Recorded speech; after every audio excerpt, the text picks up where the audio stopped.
अगर आपके priority sector lending के नोट्स में लिखा है एसएफबी का टारगेट 75% है, एसएमएफ का सब टारगेट 12% है या सर्विस चार्जेस वेवर 25,000 तक का है, तो मैं आपको अभी बता रहा हूं आप एग्जाम में 4 से 6 मार्क्स सीधा खोने वाले हो, क्योंकि आरबीआई ने पूरा का पूरा प्रायोरिटी सेक्टर फ्रेमवर्क ही बदल दिया है। और आज मैं आपको वो हर एक फिगर दिखाऊंगा जो आपके पुराने नोट्स में गलत लिखी हुई है।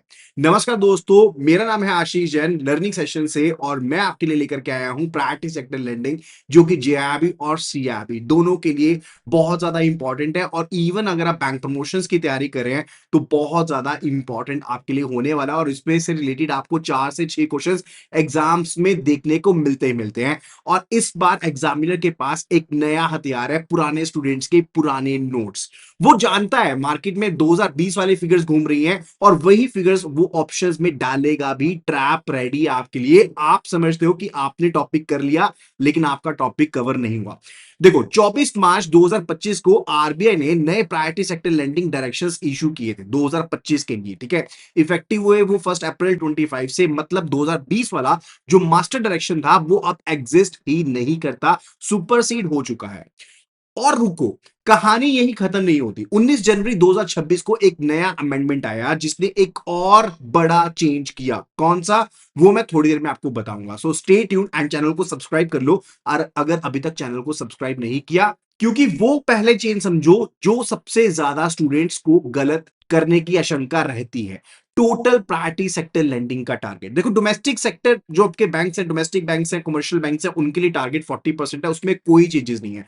आरआरबी यानी कि रीजनल रूरल बैंक के लिए भी 75% का टारगेट है, कोई चेंज नहीं है। लेकिन स्मॉल फाइनेंस बैंक, जो टारगेट पहले 75% का था, अब वो सिर्फ और सिर्फ 60% का है। और अर्बन कोऑपरेटिव बैंक्स भी 75% से अब 60% हो चुका है। याद रखने का तरीका सिंपल है, एसएफबी और अर्बन कोऑपरेटिव बैंक यानी कि यूसीबी दोनों नीचे आए हैं, अब 60-60 हो गए हैं।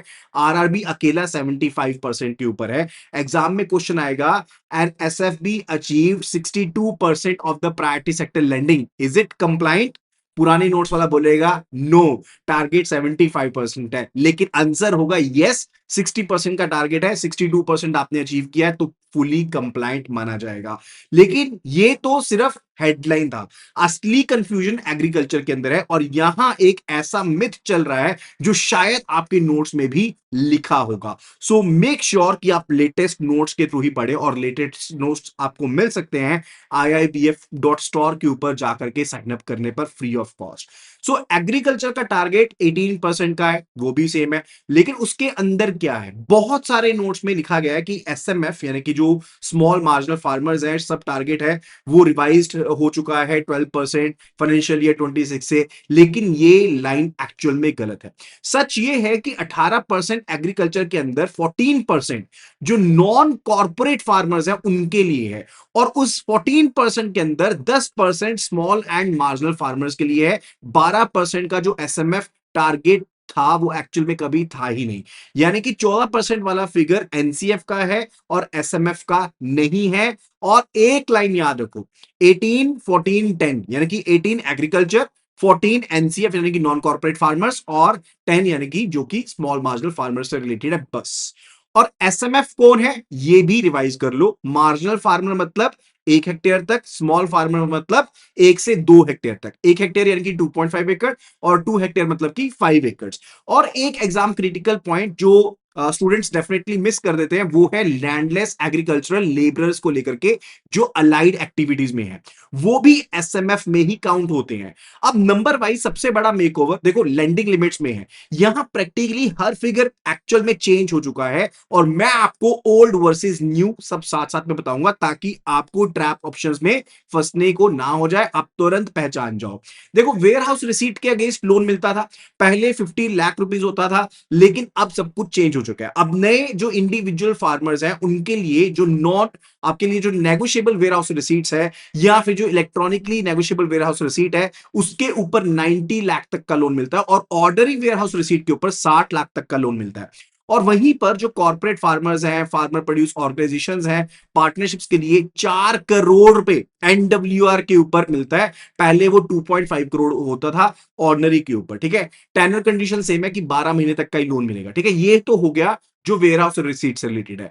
अब अगर हम कॉर्पोरेट फार्मर्स एंड एफपीओ के एग्रीगेट कैप के बारे में बात करें तो पहले ये अमाउंट होता था 2 करोड़ रुपए का और अब ये 4 करोड़ रुपए पर बोरोइंग एंटिटी के हिसाब से है। और एफपीओ या एफपीसी जिसका एश्योर्ड मार्केटिंग है प्री डिटरमाइंड प्राइस पे, पहले 5 करोड़ था, अब 10 करोड़ हो चुका है। इस चीज को भी ध्यान में रखना। जो कोऑपरेटिव सोसाइटीज हैं फार्मर्स के लिए, जो मेंबर्स का प्रोड्यूस खरीदती हैं, वो भी पहले 5 करोड़ था लेकिन अब बदल के 10 करोड़ हो चुका है, ध्यान में रखना, ठीक है। यानी कि कॉर्पोरेट फार्मर्स के लिए जो लिमिट थी अब वो 2 से 4 करोड़ हो गई है। और अगर एफपीओ या एफपीसी एश्योर्ड मार्केटिंग करती थी तो 5 करोड़ था, 10 करोड़ हो गया है। कोऑपरेटिव सोसाइटी जो फार्मर्स के प्रोड्यूस को खरीदती है वो भी अमाउंट 5 करोड़ से बदल करके 10 करोड़ हो चुका है। देखो कोलेटरल फ्री एग्रीकल्चर लोन को समझो, यहां पर भी प्रैक्टिकली बहुत ज्यादा चेंजेस हुए हैं। पहले 1.6 लाख की लिमिट थी, बाद में वो 2 लाख रुपए पर बोरर हो चुकी है फ्रॉम द 1 जनवरी 25।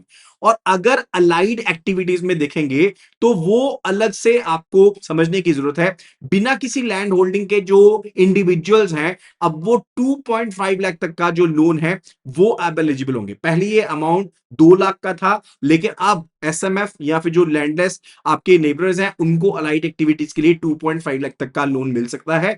अब ये सारी बात हो गई है एग्रीकल्चर से रिलेटेड, लेकिन हाँ अब एमएसएमई में भी चेंजेस है, उसको भी समझ लो। एमएसएमई की सबसे पहले तो डेफिनेशन ही चेंज हो चुकी है और इसका प्रायोरिटी सेक्टर लैंडिंग अभी बेसिकली चेंजेस नहीं हुआ है, लेकिन बेसिक डेफिनेशन इसकी चेंज हो चुकी है।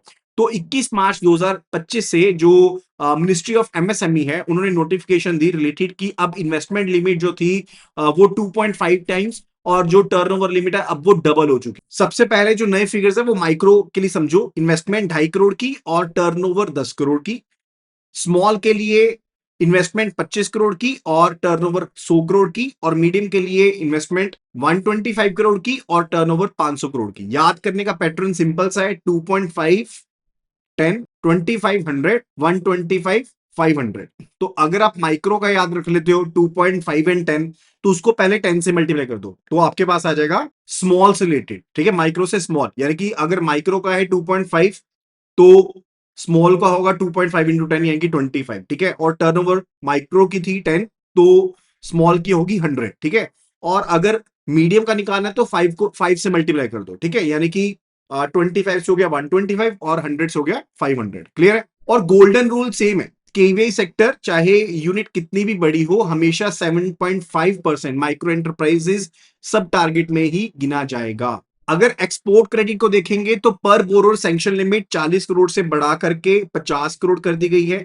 एजुकेशन लोन की लिमिट 25 लाख कर दी गई है, 20 लाख से बढ़ा करके।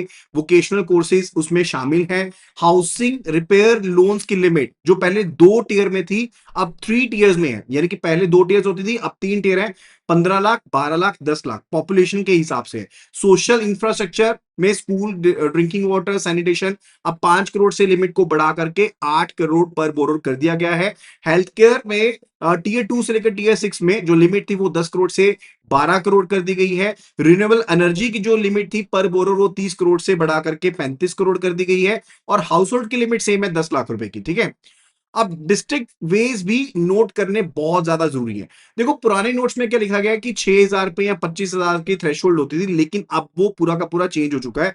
यानी कि per capita priority sector lending अगर 9,000 से कम है तो उसे 125% वेटेज मिलेगा और अगर 42,000 से ज्यादा है तो उसे 90% वेटेज मिलेगा। अगर बीच में है 9,000 से 42,000 के तो उसे 100% वेटेज मिलने वाला है। और अब समझते हैं वो 2026 के अमेंडमेंट वाले चेंज जिसका मैंने शुरू में आपको वादा किया था। तो 19 जनवरी 2026 से एनसीडीसी ऑन लेंडिंग अब पीएसएल एलिजिबल है।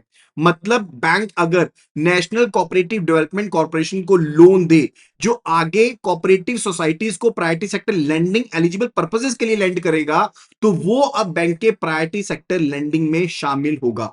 कंडीशंस लेकिन याद रख लेना, सिर्फ 19 जनवरी 2026 के बाद के सैंक्शन लोन्स जो है क्वार्टरली यूटिलाइजेशन सर्टिफिकेट के हिसाब से जो आपको सीएसजे से बेसिकली पैनल जो सीए होगा वो आपको एक सर्टिफिकेट देगा, उसके हिसाब से आप उसको शामिल कर सकते हो। लेकिन हाँ, अब एनसीडीसी ऑन लेंडिंग अब पीएसएल एलिजिबल होगा, याद रखना। और एक आखिरी लेकिन एक स्कोरिंग चेंज है सर्विस चार्जेस से रिलेटेड। प्रायोरिटी सेक्टर लेंडिंग के ऊपर कोई लोन रिलेटेड या फिर एडहोक सर्विस या इंस्पेक्शन चार्ज एक्चुअली नहीं होता, और ये छूट सिर्फ और सिर्फ पहले 25,000 तक के लोन के ऊपर थी, लेकिन अब उसे बढ़ा करके 50,000 पे कर दिया गया है। और एसएचजी जेएलजी के केस में ये लिमिट पर मेंबर बेसिस के ऊपर है, पर ग्रुप बेसिस के ऊपर नहीं है। और अदर्स कैटेगरी में माइक्रो फाइनेंस का डेफिनेशन भी अब अपडेट हो चुका है। अब माइक्रो फाइनेंस डायरेक्शंस 2022 से लिंक्ड है, और house hold annual income 3 lakh रुपए तक की और monthly repayment obligation house hold का इनकम का 50% से ज्यादा नहीं होना चाहिए। पुराने में ये लिमिट रूरल में 1 लाख की थी, और फर्दर नॉन रूरल एरियाज में 1.6 लाख की थी। अब वो चेंज हो चुकी है, now that is 3 lakh rupees. तो चलिए, अब वो आंसर जो शुरू से पेंडिंग था, आपके नोट्स में कितने फिगर्स गलत हैं गिनती कर लो। एसएफबी यूसीबी 75 नहीं 60 हो चुका है। एसएमएफ 12 नहीं 10 है, और 14 एनसीएफ से रिलेटेड है। वेयर हाउस रिसीट जो है वो 50 लाख नहीं है, वो 90 लाख रुपीस है एनडब्ल्यूआर के लिए, ईएनडब्ल्यूआर के लिए, और ऑर्डरी वेयर हाउस रिसीट्स के लिए 60 लाख का अमाउंट है। कॉर्पोरेट फार्मर्स 2 करोड़ नहीं अब 4 करोड़ है। एफपीओ के लिए भी अमाउंट चेंज हो चुका है। So these are all the latest updates. इसलिए कहता हूं कि जो भी अपडेट पढ़ो, जो भी थ्योरी पढ़ो, वो अपडेटेड मटेरियल से पढ़ो, नहीं तो पढ़ना बेकार हो जाएगा। सो मेक श्योर कि अभी के अभी iibf.store के ऊपर जाकर के साइन अप कर लो, विच इज एब्सोल्युटली फ्री। अगर आपको लिंक चाहिए तो आप सिंपली वीडियो के ऊपर पीएसएल लिख करके कमेंट कर दो, मैं आपको लिंक शेयर कर दूंगा।